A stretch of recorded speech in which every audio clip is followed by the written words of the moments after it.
When they arrived at the university, students quickly gathered around them, taking videos and whispering about how beautiful they looked together.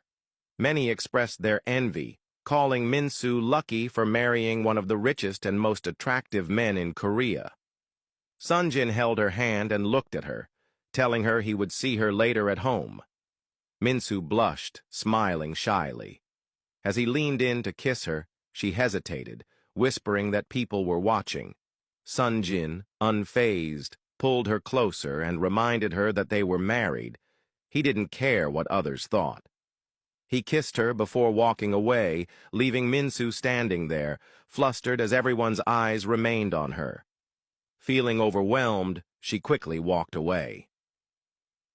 That same morning, Woo-bin lay asleep in his bed, ignoring the calls that kept coming through. He knew it was probably his mother or someone from work, but he just wanted to be left alone. He had no desire to talk to anyone or engage with the world.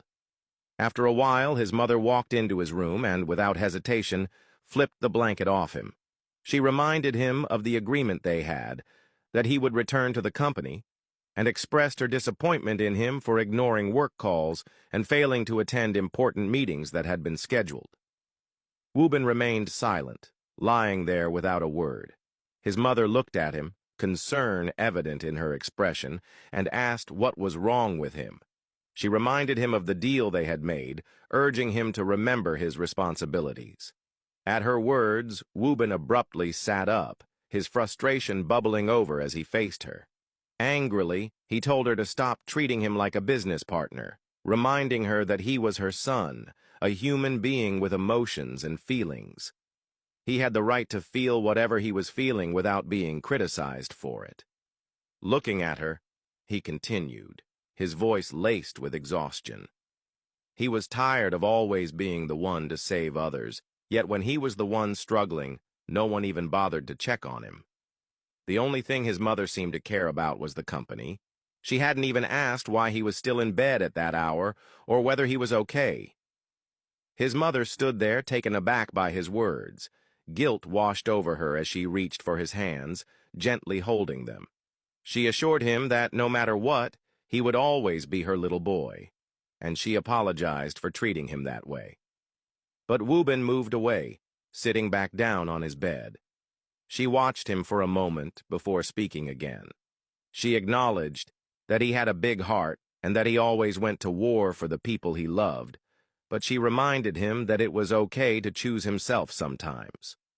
If he continued putting others before himself, he would end up watching everything be taken from him, trampled on by people who assumed he was a tough guy who could always figure things out on his own. Sitting beside him, she told him that she understood how much Sunjin meant to him, that he was more than just a friend, that they considered each other brothers. From a young age, she had watched him sacrifice so much for Sunjin. He had taken beatings at school just to protect him, given him his favorite toys even when he needed them the most, and always put Sunjin first. But they were no longer children. At some point, he had to choose himself. She reminded him that because he loved Sunjin so much, he had even stood by and watched him marry the woman he loved. And then she asked him the question that hung heavily in the air. How long was he going to keep sacrificing his happiness for others? Woo-bin sat there, listening in silence. His mother stood up, telling him to think about what she had said. As she walked towards the door, Woo-bin suddenly stood and called out to her. She turned around, immediately noticing the sadness in his eyes. In a low voice, he asked her for a hug, admitting that he needed it. His heart was broken, and all he wanted was a shoulder to cry on. Without hesitation, his mother rushed to him, wrapping her arms tightly around him as he broke down in her embrace. She whispered that it was okay to cry sometimes, that he was her son, and that she would never judge him. They stood there, Woo-bin sobbing into his mother's arms while she gently comforted him.